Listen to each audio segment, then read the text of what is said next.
எல்லாருக்கும் வணக்கம். என் பேர் லட்சணா. இப்ப நம்ம ஒரு கதை பார்க்க போறோம். அந்த கதை உங்களுக்கு ரொம்ப என்ஜாய்மெண்டா இருக்கும். அந்த கதையோட பேர் கேமல் அண்ட் ஜீப்ரா.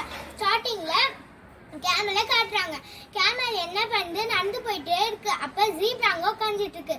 சரின்னு கேமலும் கூப்பிடுது விளையாட ஜீப்ரா கிட்ட.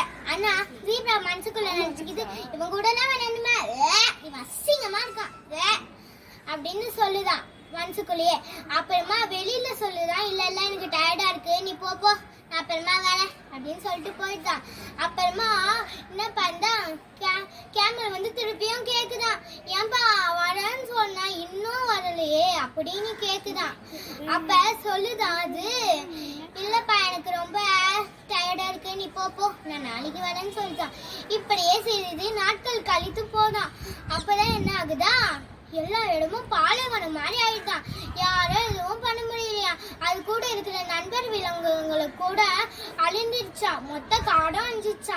உணவு தண்ணி இல்லாம யாருமே இருக்க முடியாது அப்படின்னு அதுக்கு புரிஞ்சிச்சா. அப்ப ஜீப்ரா அதோட அழிவை தேடிக்குச்சான். அதால எதுவுமே பண்ண முடியல.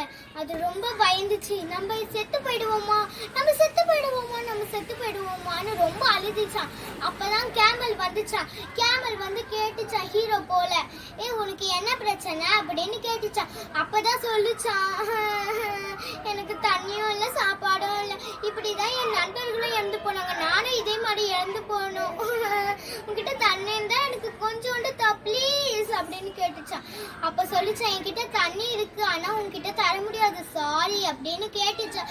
ஏன் தர முடியாது, உங்ககிட்ட நான் கொஞ்சம் தண்ணி தானே கேக்குறேன், ப்ளீஸ் தாப்பா அப்படின்னு அழுதுச்சான்.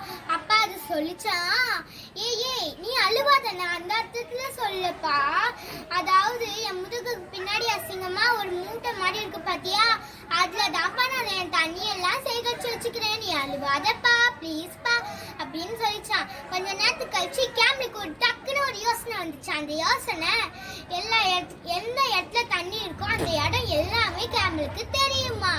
அதுதான் அந்த யோசனையா. சீக்கிரமா ஜீப்ரா கிட்ட டப்புன்னு போனாங்களா அவங்க.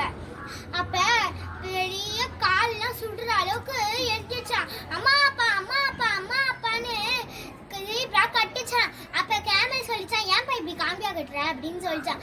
அதுக்கு சொல்லிச்சான் அது, ஏன்பா என் கால் சுத்துப்பா, அதுவா தெரியல கண்ணு அப்படின்னு சொல்லிச்சான். இதுதானா, அம்மா உன் கால் மட்டும் எப்படி எரியல அப்படின்னு ஜீப்ரா கேட்டுச்சான்.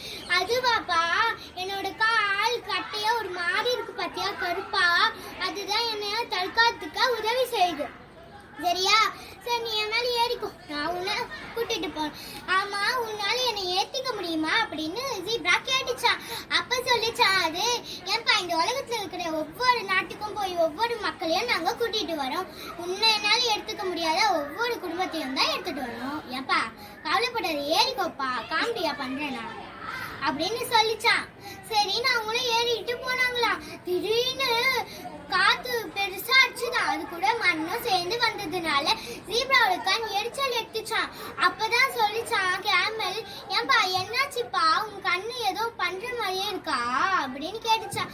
அதுவாப்பா கரெக்டா சொன்னப்பா, கண்ணு ஒரு மாதிரி எரிச்சல் எடுத்துக்குதுப்பா, வலிக்குதுப்பா ரொம்ப அப்படின்னு சொல்லிச்சான். நீ கண்ணை மூடிக்கோ. ஆமா உனக்கு மட்டும் எப்படி எரியல அப்படின்னு கேட்டுச்சான். என்னோட கண்ணு அசிங்கமா ஒரு ஐட் ஷேடோஸ் இருக்கு பாத்தியா, அதான் என்ன காத்துக்க உதவி செய்யுது, சரி நீ கண்ணை முடிக்கோ, நான் உன்னை இட்டுட்டு போறேன் அப்படின்னு சொல்லி அவங்க ரெண்டு பேரும் போனாங்களாம். அப்பதான் அங்க தண்ணி இருந்துச்சான். ரெண்டு பேரும் தண்ணி குடிச்சாங்களா. கேமலும் கொஞ்சம் தண்ணி எடுத்து அதோட முதுகுல சேமிச்சுக்கிச்சான். அப்ப ஜீப்ரா சொல்லிச்சான், உண்மைய நான் உன்கிட்ட உண்மையே சொல்லிடுறேன், ரொம்ப சாரிப்பா. எதுக்கு சாரி கேட்கிறேன் கேமல் கேட்டுச்சான். ஆமாப்பா நான் உண்மையாலே உன்கிட்ட சாரி கேட்குறேன், என்னன்னு தானே நினைக்கிற, அதாவது வந்து நீ எல்லா நன்றியும் செஞ்சதுக்கு எனக்கு நன்றி, ஆனா நீ அசிங்கமா இருக்க, அதனாலதான் நான் உன்னை ஏத்துக்கல நண்பனா, சரியா, என்ன ரொம்ப மன்னிச்சிது அப்படின்னு சொல்லிச்சான். இந்த கதையில இருந்து நம்மளுக்கு என்ன புரியுது, யாரையும் அவங்களோட உருவத்தை பார்த்து எடை போடக்கூடாது, கடவுள் ஒவ்வொருக்கும் ஒவ்வொரு தனித்தரமா கொடுத்துருக்காரு, எல்லாரையும் நீங்களும் அன்பா வச்சுக்கோங்க, நன்றி.